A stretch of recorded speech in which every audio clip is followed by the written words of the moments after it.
بسم اللہ الرحمن الرحیم۔ پچھلے حصے میں ہم نے جانا کہ رسول اللہ صلی اللہ علیہ وسلم کی آمد سے پہلے دنیا کس قدر اندھیروں میں ڈوب چکی تھی۔ شرک، ظلم، جہالت اور بے راہ روی ہر طرف پھیل چکی تھی۔ مگر جب دنیا گمراہی کی انتہا کو پہنچ گئی تب اللہ تعالیٰ نے انسانیت پر اپنی سب سے بڑی رحمت نازل کرنے کا فیصلہ فرمایا۔ لیکن اس عظیم رحمت کے ظہور سے پہلے اللہ تعالیٰ نے کچھ ایسے واقعات ظاہر فرمائے جو آنے والے نور کی خبر دے رہے تھے۔ ان میں سب سے عظیم واقعہ تھا واقعہ فیل۔ یہ وہ وقت تھا جب عرب کے جنوب میں یمن کے علاقے پر ایک حکمران حکومت کرتا تھا جس کا نام تھا ابرہہ۔ ابرہہ ایک طاقتور اور مغرور بادشاہ تھا۔ اس نے یمن میں ایک نہایت شاندار عبادت گاہ تعمیر کروائی۔ وہ چاہتا تھا کہ عرب کے لوگ کعبہ چھوڑ کر اس کے بنائے ہوئے عبادت خانے کا رخ کریں، مگر ایسا نہ ہوا۔ لوگوں کے دل اب بھی مکہ اور کعبہ کی طرف کھینچے چلے جاتے تھے۔ یہ بات ابرہہ کو برداشت نہ ہوئی۔ اس کے دل میں حسد بھڑک اٹھا۔ اس نے قسم کھائی کہ وہ مکہ جا کر کعبہ کو گرا دے گا۔ اور پھر اس نے ایک عظیم لشکر تیار کیا، ایک ایسا لشکر جس میں ہاتھی بھی شامل تھے۔ عرب کے لوگوں نے پہلے کبھی جنگ میں ہاتھی نہیں دیکھے تھے۔ ہاتھیوں کا وہ لشکر مکہ کی طرف بڑھنے لگا۔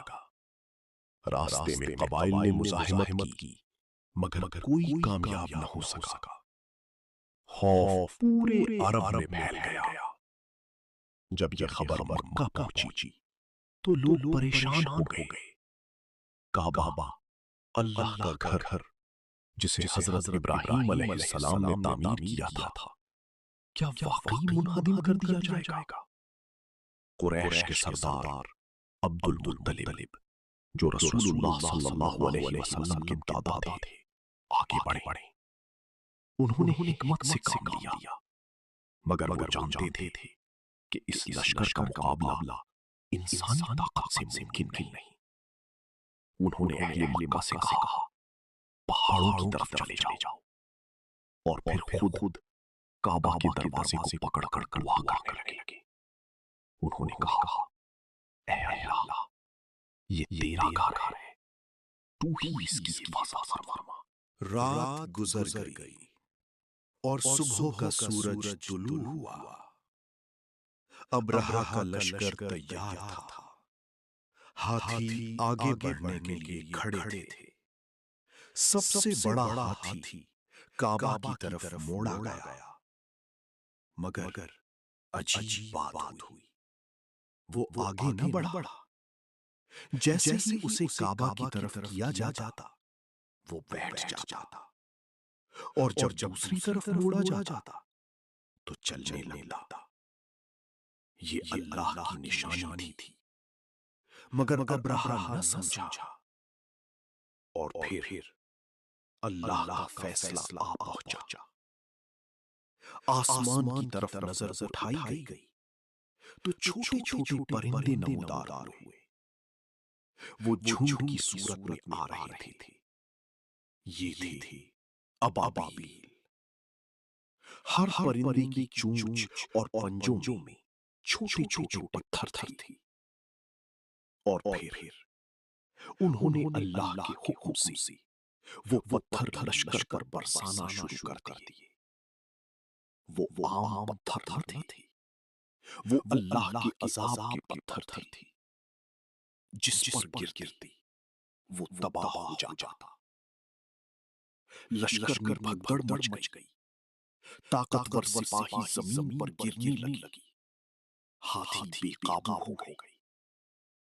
یہ صرف ایک لشکر کی شکست نہ تھی، یہ پوری دنیا کے لیے ایک اعلان تھا کہ اللہ اپنی آخری رحمت کے استقبال کی تیاری کر رہا ہے۔ اور پھر اسی سال، اسی مبارک سال میں مکہ کی ایک معزز خاتون حضرت آمنہ رضی اللہ عنہا ایک ایسے بچے کو جنم دیتی ہیں جو پوری دنیا کی تقدیر بدل دے گا۔ ایک ایسا بچہ جو یتیم پیدا ہوگا مگر کروڑوں دلوں کا سہارا بنے گا۔ ایک ایسا بچہ جو عرب کے صحرا سے اٹھ کر دنیا کے اندھیروں کو روشنی میں بدل دے گا۔ وہ مبارک نام محمد صلی اللہ علیہ وسلم۔ مگر ان کی ولادت کیسے ہوئی، کون سی نشانیاں ظاہر ہوئی اور بچپن کی ابتدائی حالات کیسے تھے، یہ سب ہم اگلے حصے میں جانیں گے۔ تیسرا حصہ دیکھنے کے لیے ہمارے چینل سکون قلب آفیشیل کے ساتھ جڑے رہیں۔